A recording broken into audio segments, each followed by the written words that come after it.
అలా పసిపిల్లల చేష్టల్ని ఆనందించగలిగితే అంతకంటే ఏం లేదు. అందుకే ఆ చేష్టల్ని వీళ్ళు ఆనందించను కాదు. నేను నిన్న చెప్పానుగా, నారదుడు ఇంచుమించు రోజుకోసారి వచ్చి శ్రీకృష్ణుడి లీలల్ని పరిశీలించేవాడు. రోజుకోసారి. బ్రహ్మచారి, ఆ మాటకు వస్తే సన్యాసి, ఆయనకి సంసారం లేదు.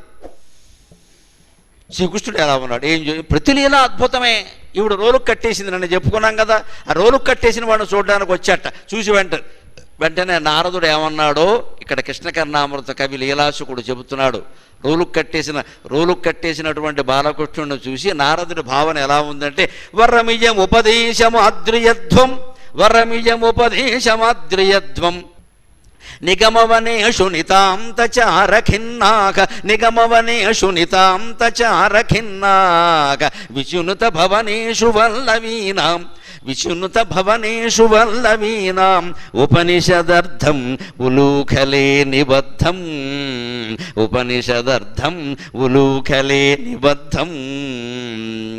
ఓ యోగులారా, ఓ మహర్షులారా, ఓ సప్తర్షులారా, ఓ దేవర్షులారా, ఓ బ్రహ్మర్షులారా, ఓ యతీశ్వరులారా, ఓ అవధూతలారా, ఎందుకు మీరంత కష్టపడి తపస్సు చేస్తున్నారు? దేనికోసం? నిగమవనేషు నితాంతచారఖిన్నాక దేవుడు ఎక్కడున్నాడు అని వేదాలనేటువంటి అరణ్యాల్లో వెతుకుతున్నారే.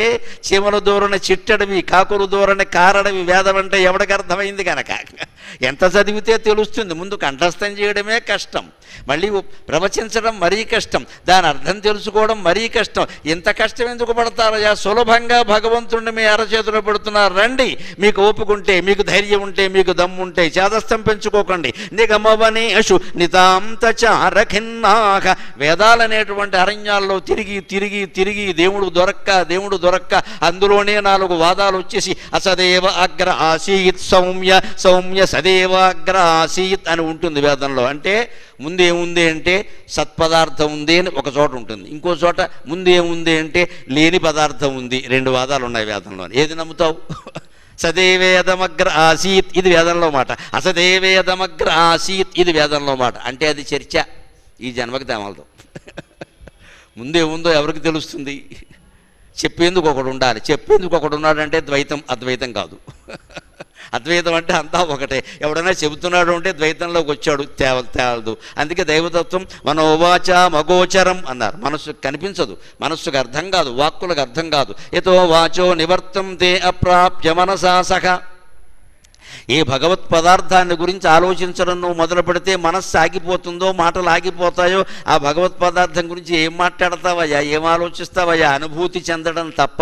అదిగో ఆ అనుభూతి చెందడానికి భౌతికంగా రూపం ధరించి ఇక్కడుంది. అందుకని వరం ఇయం ఉపదేశమాద్రియధ్వం. నా ఉపదేశాన్ని వినండి, మీరు ఆదరించండి, నేనేదో చెబుతున్నాను అనుకోకుండా అంటున్నట్ట నారదుడు.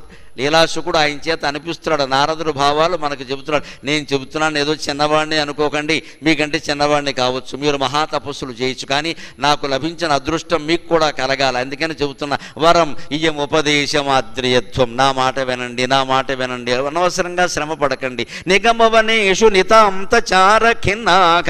ఇప్పటికే పరమార్థం యొక్క జాడ తెలియని వేదాల్లో ఋగ్వేదం, యజుర్వేదం, సామవేదం, అధర్వణ వేదం, దానికి ఉండేటువంటి బ్రాహ్మణాలు, అరణ్యాలు, అనేక రకాల శాఖల్లో వెతికి అలిసిపోయి ఉంటారు మీరు. దేవుడు అక్కడ లేడు. ఎక్కడున్నాడో తెలుసా? విచినుత వెతకండి.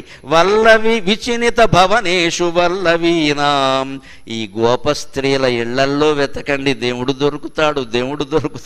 విచినుత భవనేషు వల్లవీనాం. ఈ గోపకుల స్త్రీల ఇళ్లల్లో వెతకండి. అది కూడా ఎక్కడో తెలుసా? మీకు మళ్ళీ దొరకడు. ఆయన్ని బంధించింది వాళ్ళమ్మ, బంధించినప్పుడు దొరుకుతాడు. ఉపనిషదర్థం.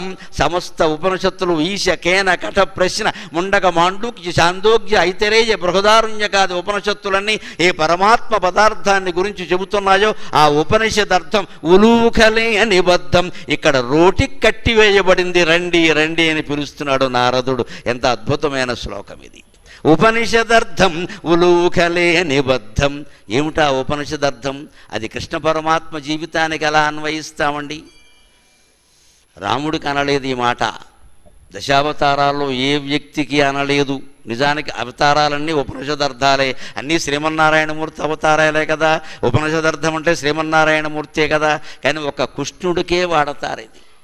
ఉపనిషదర్థం ఉలూఖలే నిబద్ధం. ఉలూఖల అంటే రోలు. ఆ రోటికి కట్టేసింది ఇప్పుడు చూసుకోండి, ఉపనిషదర్థాన్ని కట్టేసింది, పిల్లాన్ని కట్టేసింది అండలేదు, అందుకే కవిత్వం. వాళ్ళ అబ్బాయిని యశోద కట్టేసింది అంటే పేపర్లో వార్త. ఉపనిషద్ధం ఉలూకలే నిబద్ధం అంటే కవిత్వం. కవిత్వానికి మామూలు వార్తకి తేడా అది. వెంటనే వినేవాళ్ళకి ఉపనిషదర్థాన్ని కట్టేశారా, దాన్ని కూడా కట్టేస్తారా, ఇంతకీ ఏమిటి ఉపనిషదర్థం? సయేష బ్రహ్మ సయేషాత్మా బ్రహ్మ విజ్ఞానమయ సయేవాత్మా బ్రహ్మ విజ్ఞానమయ మనోమయ ప్రాణమయ చక్షుర్మయ శ్రోత్రమయ పృథివీమయ ఆపోమయ వాయుమయో ఆకాశమయ తేజోమయో అతేజోమయ కామమయో అకామమయ క్రోధమయో అక్రోధమయ ధర్మమయో అధర్మమయ సర్వమయ తద్యదేతతు ఇదం మయో అధోమయ తద్యదేతతు ఇదం మయో అధోమయ యథాకారీ యథాచారీ తథా భవతి పాపకారీ పాపో భవతి సాధుకారీ సాధుర్భవతి ఇత్యుపనిషదు. ఇది ఉపనిషదర్థం. దాని అర్థం వింటే ఆశ్చర్యపోతాం. మంచి చెడ్డ తేడా కూడా ఉండదు భగవంతుడి దగ్గర. అందుకే ఒక్కోసారి ఆశ్చర్యకరంగా మహాపాపాత్ముల్ని కాపాడిన కథలు కనపడతాయి పురాణాల్లో. అవి అబద్ధాలు కాదు, సత్యాలు. ధర్మాత్ములు కష్టాలు పడిన కథలు కూడా కనపడతాయి. అవి అబద్ధాలు కాదు, సత్యాలు. అవి పుక్కిటి పురాణాలు కాదు, నిజమే. అంత పాపాత్ముల్ని కాపాడాడు, ఇంత ధర్మాత్ముల్ని కష్టపెట్టాడు. మరి దేవుడు ఏమిటి? ఎవడి చరిత్ర అయినా మొదటి నుంచి చివరి వరకు పూర్తిగా తెలుసుకుని ఆలోచిస్తే, కాస్త ఆగితే ధర్మాత్ముడు ఎప్పుడు అద్భుతమైన సుఖాలు పొందుతాడో, ఈ పాపాత్ముడు కాపాడబడినా కూడా మళ్ళీ ఎలాగ పాపాలు అనుభవిస్తాడో మనకు అర్థమవుతుంది. వాడు మేడ కట్టగానే మనం కంగారు పడిపోకూడదు. భగవంతుడికి దేంతోనూ సందర్భం లేదు. భగవంతుడు అనేది ఒక శక్తి, అంతటా నిండినటువంటి శక్తి. ఆ శక్తిని ఎవడు ఎలా వినియోగించుకుంటే అలా వినియోగం అవుతుంది. దానికి భగవంతుడు కారణం కాదు. ఉదాహరణ కావాలంటే ప్రత్యక్షంగా సూర్య భగవానుడు ఉదయం 6ంటికి ఉదయించి ఆ మహానుభావుడు మనకు 6 తర్వాత మళ్ళీ సాయంత్రం 6 తర్వాత కనబడ్డాల. ఈ లోపు మనం చేసిన పనుల్లో తేడా ఏదన్నా ఉంటే పోలీసులు మన అరెస్ట్ చేస్తారా, సూర్య భగవాను అరెస్ట్ చేస్తారా? మనం ఏదైనా ఘనకార్యం చేస్తే మనకు దండేస్తారా, సూర్యుడికి దండేస్తారా? సన్మానమేనా మనకే, అవమానమేనా మనకే కదా. కానీ మనం పగలు కాబట్టే చేశాం కదా, సూర్యకాంతి ఉండబట్టే చేశాం కదా, లేతే చెయ్యం కదా. మనం ఈ పని చేయడానికి మంచికి చెడ్డకి సూర్యకాంతి కారణమైందా లేదా? మరి సూర్యుడికి శిక్ష వేయాలి, సూర్యుడికి సన్మానం చేయాలి, కానీ మనకి చేయడం ఏమిటండి? సూర్యుడు సాక్షి. అదే రకంగా భగవంతుడు సర్వసాక్షి. ఆయన ద్వారానే అన్నీ జరుగుతాయి, ఆయన ఉండబట్టే అన్నీ జరుగుతాయి. కానీ దేనికి ఆయన కారణం కాదు. కాబట్టే ఇక్కడ చెబుతున్నాడు భగవత్తత్వం ఎలా ఉంటుందంటే సయేవాత్మా బ్రహ్మ విజ్ఞానమయక. ఆ పరబ్రహ్మ విజ్ఞానమయుడు. విజ్ఞానం తెలుసుకుంటే తప్ప నీకు అర్థం కాదు. విశేషమైన జ్ఞానం పొందాలి అంటే కాస్త లోతుగా చూడాలి, సూక్ష్మ దర్శనం చేయాలి. పైకి కనిపించిన విషయాన్ని నమ్మకూడదు, కాస్త సూక్ష్మ దర్శనం చేయాలి, లేతే అర్థం కాదు. ఇదే లెక్క. ఎవరో చెప్పారని యశోదాదేవి రోటికి బంధించింది శిక్షిద్దామని. ఇంతకీ వాళ్ళు వచ్చి చెప్పింది ఏమిటి? ఒక నేరం ఏమిటో తెలుసా? గోపికలు చెప్పిన నేరాల్లో ఒక నేరం ఏమిటో తెలుసా? ఆడంజని మీగడ పెరుగోడకని సుతుడు ద్రావి ఒక ఇంచుక తా కోడలి మూతింజరిమిన కోడలు మృత్సనుచు అత్త కొట్టెల తాంగి. ఇదో నేరం. అత్త కోడలు ఇద్దరు ఇంట్లో ఉన్నారు, మగాళ్ళు ఎక్కడో పొలం వెళ్ళారు. ఈ పెద్ద మనిషి 12ంటికి వాళ్ళ ఇంటికి వెళ్ళాడు. అన్నం తినే టైం ఇది. అప్పటికి తినేసాడు, చద్దన్నం అయిపోయింది. ముద్దన్నం కోసం అక్కడికి వెళ్ళాడు. వెళ్ళి వాళ్ళ ఇంట్లో కుండలు బగలు కొట్టాడు, వెన్న రాసి తినేసాడు, అంతా పూసుకున్నాడు. వస్తుంటే చూశాడు అత్తగారు కోళ్ళు. అప్పటికి భోజనాలు అయిపోయి ఈ గడప మీద ఆవిడ, ఆ గడప మీద ఆవిడ తలబెట్టుకు పడుకున్నారు. అంతకంటే బెడ్రూమ్ కుర్రాని బెడ్ మంచాలు అప్పుడు లేవు. గడప మీదే తలబెట్టుకు పడుకునేవారు. మొత్తం ఆడవాళ్ళందరికీ నిద్ర ఎక్కడ పట్టిందంటే గడప మీదే. అందుకే మహాలక్ష్ముల్లో కాపురాలు చేశారు గడప మీదే. అది కూడా కొంగు ఇలా పరుచుకుని పడుకునేవారు. ఒక అరగంట పడుకుంటే గొప్ప. ఎందుకంటే ఈ మొగాళ్ళు తిని తర్వాత వాళ్ళు తిని కాస్త పడుకునే సమయం వచ్చేసరికి 2:30. అప్పటికి ఈయన పడుకుని లేస్తాడు. టీ పెట్టావా అంటాడు ఈయన. ఇక్కడ మళ్ళీ ఏమిటో నిద్ర పట్టేసింది అనుకుని లేచేవారు. ఇంత చేస్తే మా అమ్మ అరగంట మించి పడుకునేది కాదు. చూశాను నేను సార్. అరగంట కాకుండా లేపేయడమే. మళ్ళీ పాతివరిచ్చే మొదలు. ఇక్కడ చూసి అన్నీ ఏమిటి రెస్ట్ ఉందా అసలు? వీళ్ళకి ఎక్కడైనా విశ్రాంతి ఉందా? మళ్ళీ ఆ 3:30కి లేచి టీ పెట్టి మొగుడికి ఇచ్చి కాస్త అప్పుడు తాగిన ఇక ఏం పడుకుంటాం? మళ్ళీ పని మనిషి వస్తుంది, 4ంటికి అది వస్తుంది. మళ్ళీ అక్కడి నుంచి వంట పెంట తయారు. ఇంక రెస్ట్ ఎక్కడదండి? ఉద్యోగం చేసేవాళ్ళకి ఒకటే ఉద్యోగం అమ్మ, డ్యూటీ ఉంటుంది, ఏదో సమయం టు సమయం. ఇళ్లల్లో ఉద్యోగాలు చేయకుండా కాపరాలు చేస్తున్న స్త్రీలు 24 గంటలు పనిచేస్తున్నట్టు లెక్క. వారికి నేను శిరస్సు ఉంచి నమస్కారం చేస్తున్నాను.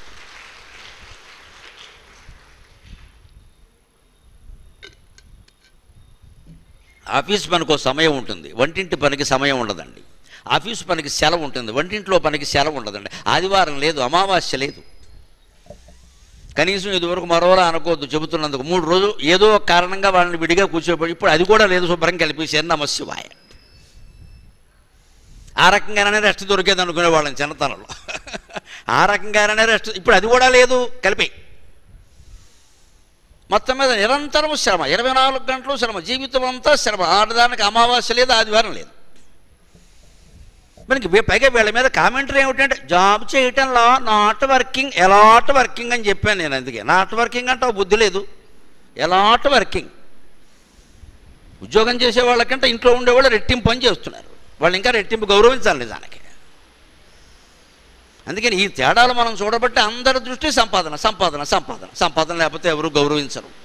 మరి ఇంట్లో ఉండే ఆనందాలు, పసిపిల్లలతో ఉండే ఆనందాలు, 10 మందికి వండి పెట్టడంలో ఉండే ఆనందం, వాళ్ళు తింటుంటే కలిగే ఆనందం, తర్వాత గడప మీద పడుకున్నా సరే 10 నిమిషాలు నిద్ర పట్టినా సరే నేను ఇంతమంది కోసం త్యాగం చేశా అన్న సంతృప్తిలో కలిగే ఆనందం లక్షలు సంపాదిస్తే కలుగుతుందా? ఆలోచింతురుగాక మేరలు, ఆలోచింతురుగాక మేరలు.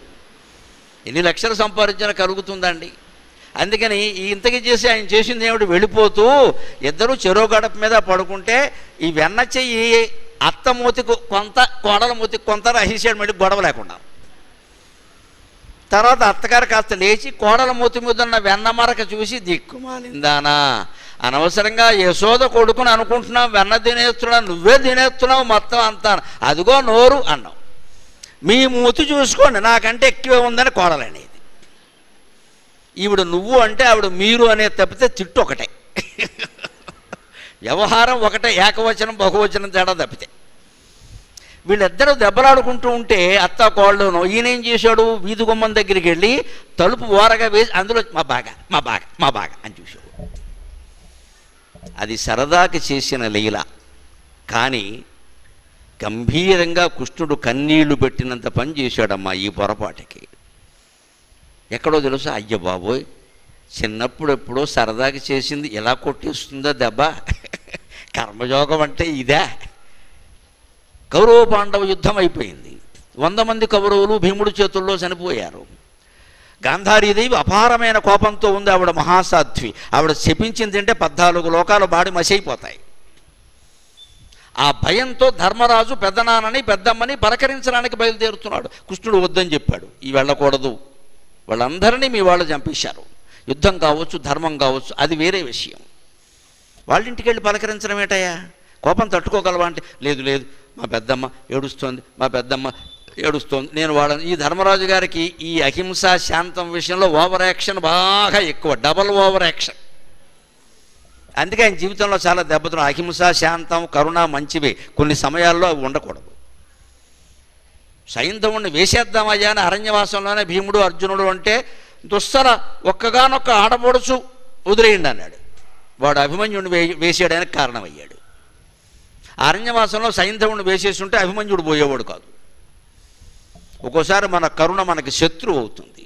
ఎవరి యందు కరుణ చూపించాలి, అపాత్రుల యందు కాదు. ఇది ధర్మరాజుకి అర్థం కాదు.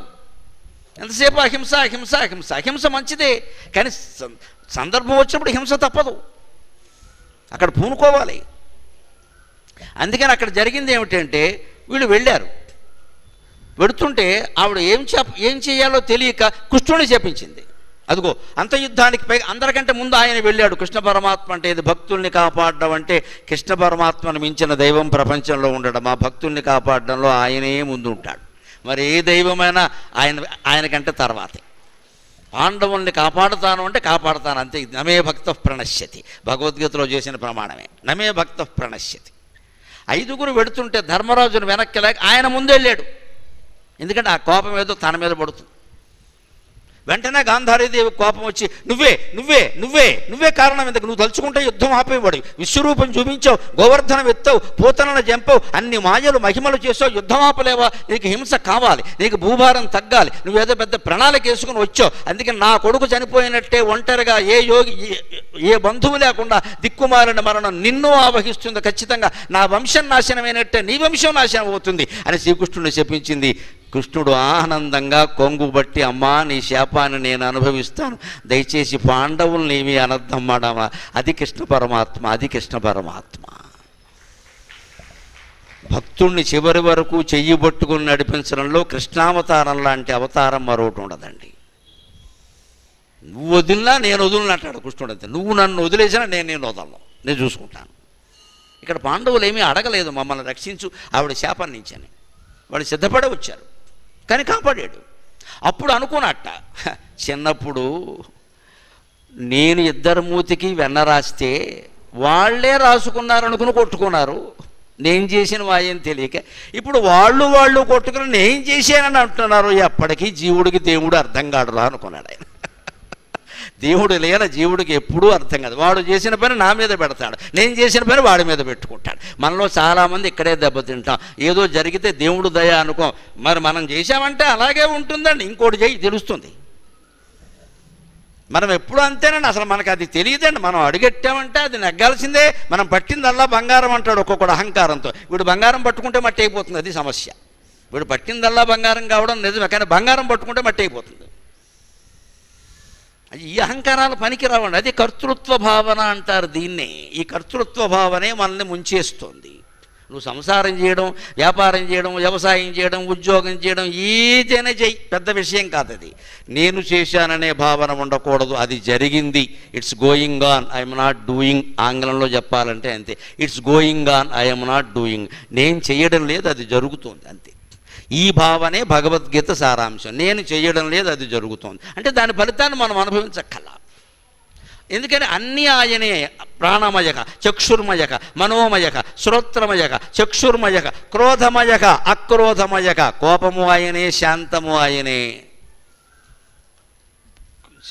కామం కోరిక కామమయక, అకామమయ. కోరిక ఉండడము ఆయనే, కోరిక లేకపోవడము ఆయనే. విష్ణు సహస్రం ప్రమాణం. కామః కామకృత్ కాంత, కామ కామప్రద ప్రభు. ఈ మాటలకు అర్థం ఏమిటి? కామః కామాన్ని హరించేవాడు ఆయనే, కామకృత్ కామాన్ని కలిగించేవాడు ఆయనే, కామః అసలు ఆ కోరికే ఆయన, కాంతక ఆ కోరిక చేత ఆకర్షించబడే వ్యక్తి కానీ పదార్థం కానీ అది కూడా ఆయనే. అన్నీ ఆయనే.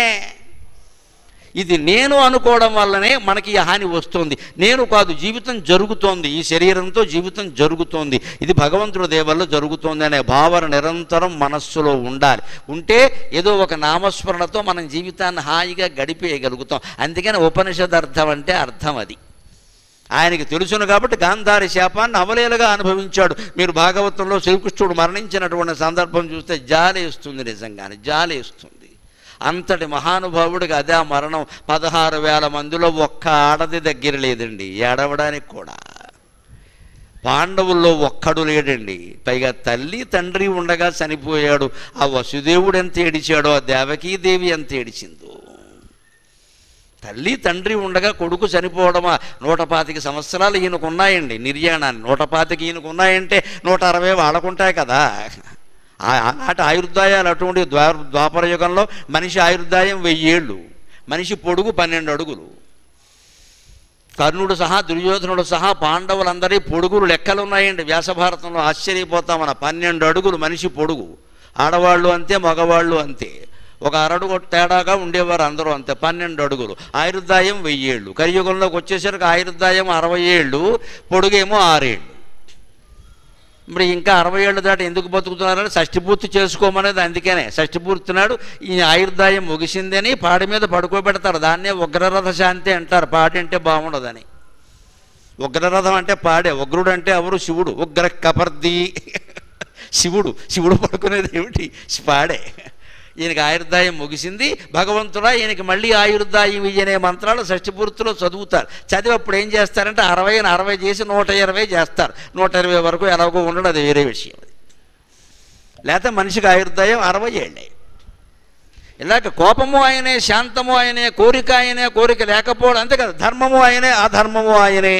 దానికి ఉదాహరణ కృష్ణరాయబారం అయిపోయాక శ్రీకృష్ణుడికే ఆశ్చర్యమైంది దుర్యోధనుడి యొక్క మొండి పట్టు.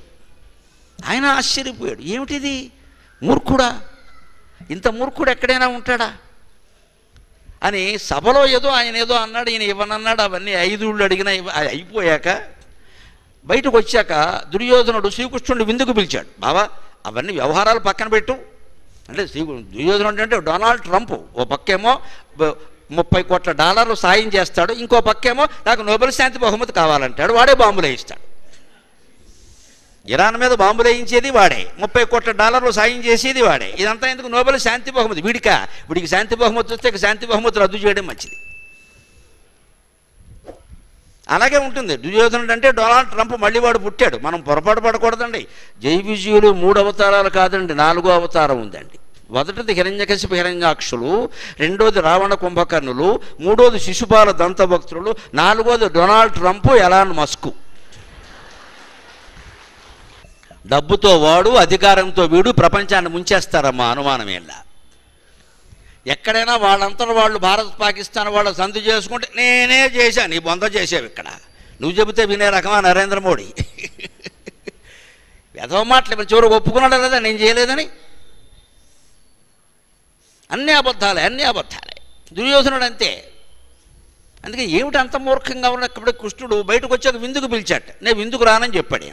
ఏమో విందులో ఏమైనా కలిపితే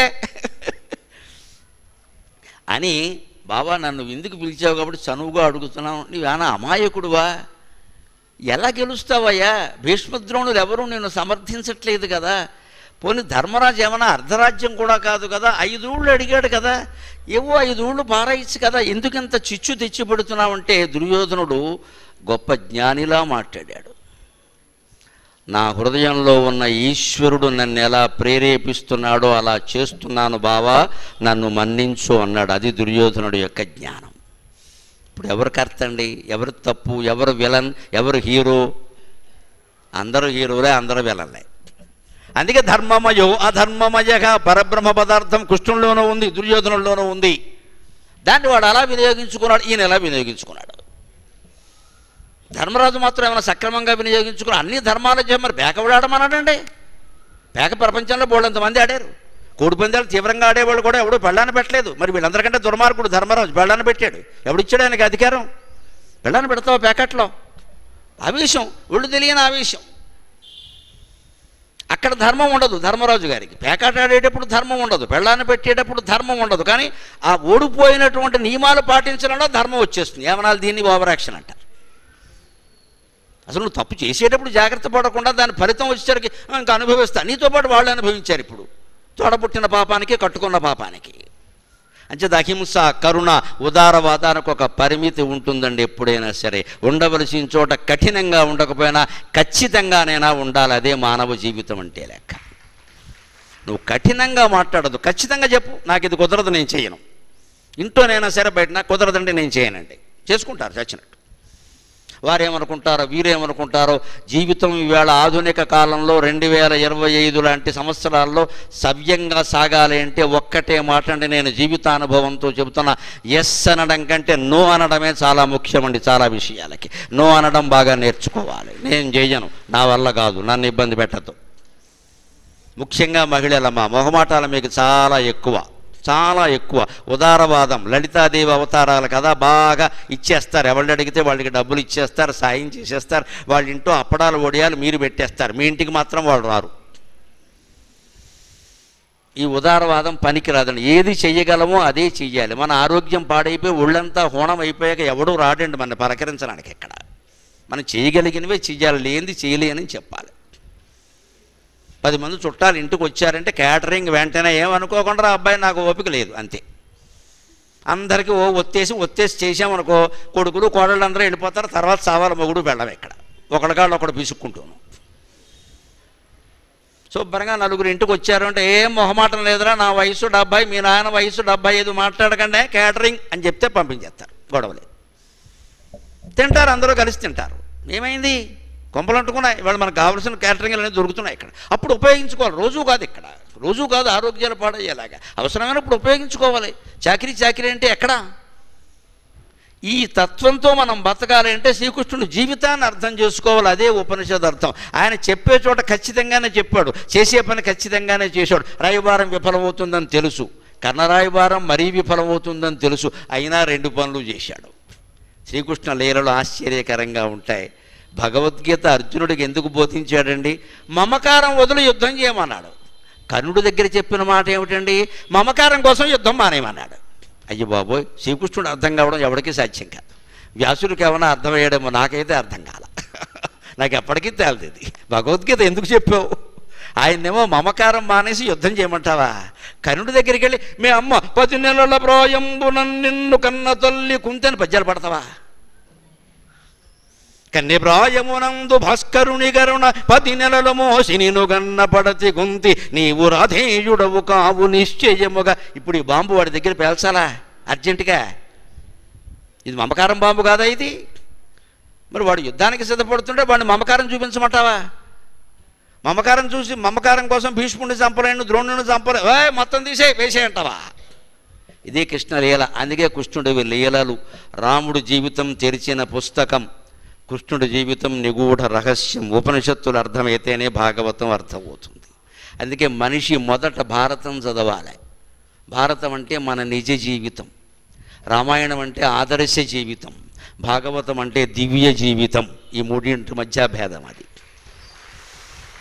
భారతం it's nothing but our daily life. మన కొట్టుకు చావడాలు, మన పెళ్ళాలు, గొడవలు అన్నీ ఉంటాయి ఇందులో. పేకాట్లు, కోడి పందాలు అన్నీ ఉంటాయి. తిట్లు, రాద్ధాంతాలు, సిద్ధాంతాలు, 18 పర్వాలు ఇదే గోల, ఒక్క శాంతి పర్వం తప్పితే. అంచేది మన నిజ జీవితం, మన డైలీ లైఫ్ మనకు అర్థం కావాలంటే భారతం చదవాలి. సరే, డైలీ లైఫ్ అర్థమైంది. ఎలా ఉండాలి? రాముళ్ళా ఉండాలి, సీతలా ఉండాలి, హనుమంతుడిలా ఉండాలి, సుగ్రీవుడిలా ఉండాలి, విభీషణుడిలా ఉండాలి. దీనికోసం రామాయణం చదవాలి. It's a model life. భర్త అంటే ఎలా ఉండాలి, తండ్రి అంటే ఎలా ఉండాలి, కొడుకు అంటే ఎలా ఉండాలి, మిత్రుడు అంటే ఎలా ఉండాలి, సేవకుడు అంటే ఎలా ఉండాలి, అన్నిటికీ ఆదర్శ పాత్రలు రామాయణంలో ఉన్నాయి మీకు. అందుకని మోడల్ లైఫ్. ఎలా ఉంటున్నామో తెలియాలంటే భారతం చదవాలి, ఎలా ఉండాలో తెలియాలంటే రామాయణం చదవాలి, ఎలా ఉంటే భగవంతుడిలో కలిసిపోతామో తెలియాలంటే భాగవతం చదవాలి. అది దివ్య జీవితం. అంతిమంగా ఎలా ఉంటున్నాం, ఎలా ఉండాలి కాదు, ఎలా ఉన్నా పోతాం, పోయాక ఏమవుతాం? భగవంతుడిలో కలవ డివైన్ లైఫ్. ఆ డివైన్ లైఫ్ పొందాలంటే భాగవతం చేసుకో. అందుకే అది లీల. మనకు అర్థం కావడం కష్టం. ఒక చోట ఒకలా ఉంటాడు, ఇంకో చోట ఒకలా. ఎందుకంటే అన్నీ ఆయనే. కోపం ఆయనే, శాంతం ఆయనే, కోరిక ఆయనే, కోరిక లేకపోవడం వైరాగ్యం ఆయనే, ధర్మం ఆయనే, అధర్మం ఆయనే, ఇదమ్మయో అదోమయ. దగ్గరున్న వస్తువు అయినే, దూరంగా ఉన్న వస్తువు ఆయనే. అందువల్ల సారాంశం ఏంటంటే ఉపనిషదర్థ సారాంశం తద్ యథాకారి యథాచారి తథా భవతి. నీకు ఏం చేస్తే ఆ ఫలితం వస్తుంది. సాధుకారి సాధుర్భవతి. నువ్వు మంచి పని చేస్తే మంచి ఫలితమే వస్తుంది. పాపకారి పాపో భవతి. పాపం చేస్తే పాపమే వస్తుంది. దేవుణ్ణి అనవలసిన అవసరం లేదు. ఈ ఉపనిషత్ అర్థాన్ని వేళ ఉలూకలే నిబద్ధం విచునిత భవనేషు వల్లవీనాం ఉపనిషదర్థం ఉలూకలే నిబద్ధం.